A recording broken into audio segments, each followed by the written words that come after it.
First of all, persecution of religious minorities is the proverbial canary in the coal mine. When religious minorities are persecuted, it's almost always the case that in those same locations, women are persecuted, homosexuals are persecuted, political minorities are persecuted as well. Often provoked by the government or radical Islamic groups. Converts from Islam to Christianity face persecution from the government and even from their own family. In January of 2000, 21 Christians were murdered by Muslim mobs in the village of Al-Qushay. 1 year later, the government acquitted all defendants charged with those murders. The U.S. State Department says the human rights situation in Egypt is, quote, poor and deteriorating. Joining us now is a young man who has seen and experienced firsthand the reality of being a Christian in Egypt. His name is Mohammed al-Shafi'i. Mohammed is 25 years old and from the city of Cairo. 4 years ago, he was arrested and tortured for his faith. I went through severe torture and persecution just because my Christian belief. And it was pain until now. He suffered nightmares. Well, when I saw Majid for the first time, it was a day after he was released from prison. He was very weak and skinny and exhausted from the hard times that he had before. It took him a while, but within a few months' time, he was able to come back to life. Breaking news this hour here on CNN. The Israeli Defense Forces has confirmed now to CNN that it has returned fire to Lebanon. Since the beginning of the latest war between Israel and Hezbollah, the media in the West, most of the media in the West, they are against Israel, they are attacking Israel. They show only one side, which is the Lebanese side. We are here in Kiryat Shmoni. This is a house. A family, civilian family, was living here, and the Katyusha fall on the house. And this is pieces and part of the Katyusha. And as you can see, it's a civilian. His house belonged to a family. It's not a military base. It's not anything about army. But here it is, Hezbollah attacked this house, attacked this place.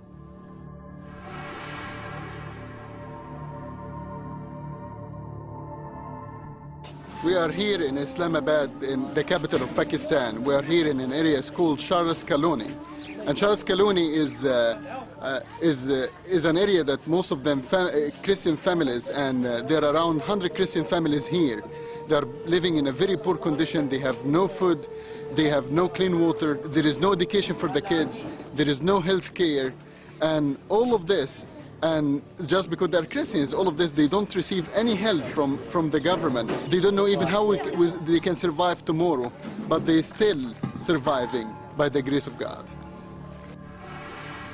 I was targeted by the extremists on many occasions. They shot on my car, they tried to kill me, they tried to kidnap me. He invited me that you all family should embrace Islam and come to Islam. When we totally refused and we will not come under their pressure, then they abused my daughter.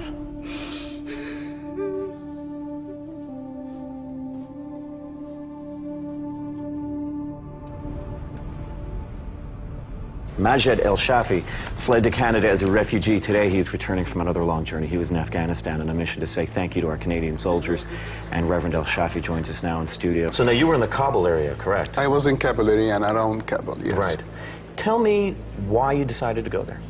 I came here to Canada 5 years ago, and I think it was amazing what Canada did to me in my life, how just last year I became a Canadian, and I waited for a chance to thank Canada back, and this is my way to thank Canada. Your way to thank Canada was to go abroad? To support our Canadian troops. Tell me what you brought over with you. Basically, we had 12 cars, but I was able to just bring 5 with me because they was very heavy. But 2,000 people, they signed on this card, include the Prime Minister of Canada, include some ministers in the cabinet, such as Stockwell Day and Jason Kenney. And we bring it to the troops just to encourage them. scared to go back because of being out there for so long. I can't go back. I don't know where to go. If I get there, I may not even last for 2 days. She would certainly face persecution. She may have to endure female genital mutilation. Today, the event is a historical event. Maybe we are not going in the school books, maybe the children will not study it in the school next year, but in the history of heaven, that's a historical moment. Yes. Because the first time there will be motion about the persecuted Christians and the minorities, led by the Christians in Jesus' name. My name is Reverend Majid Shafi. I'm founder and president of One Free World International, a human rights organization focusing on the rights of the religious minority around the world. I'm here today to discuss with you 3 countries, Iraq, Egypt, and Pakistan, the violation that's happening to the persecuted Christians there, as well as the minorities.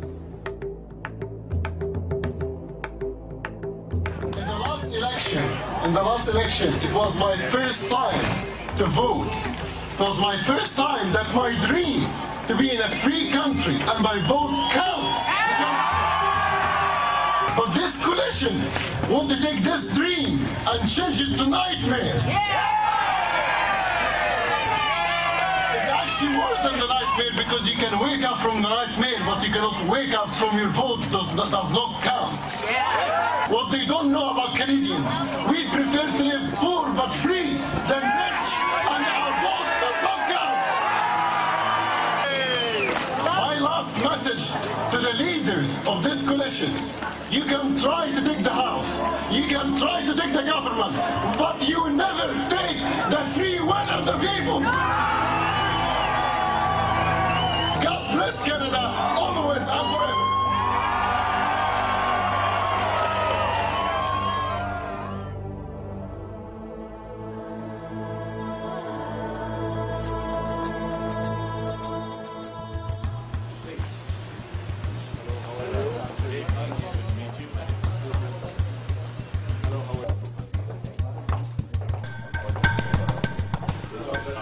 There is 4 matters I would love to discuss it with you.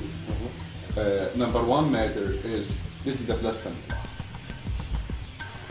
With my all due respect, since the existence of this law is not used anywhere but in personal disputes and become a sword on the neck of the minorities. I'm not just talking about the Christians, I'm talking about the minorities in general in Pakistan. For example, in 1999, high-profile case involved a dispute between 2 Christian brothers and a Muslim ice cream vendor, who charged the brothers with blasphemy who accused the brothers with blasphemy after he refused to serve them with the same bowls used by the Muslims. So what is the purpose of your visit in Pakistan? We are not a political organization, we are a human rights organization.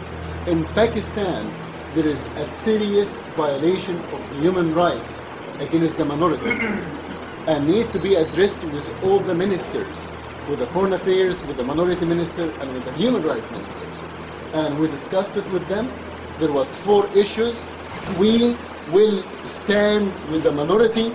We are not leaving one soul behind. We will not leave one soul behind. They are my brothers, they are my sisters, and this issue is not going anywhere. And we will remind the West, we will remind the world of these crimes, and if they try to forget it, we will remind them. We will remind them. And counter it. The only way to get out of this issue is by killing me. Because I'm not going anywhere. I'm staying, I will keep fighting until then. I don't know why there is persecution, and I don't know why people persecute people because they are different. But that's what I know. I know that freedom is bulletproof. I know that we will prevail. I know that they can kill the dreamer, but nobody can kill the dream.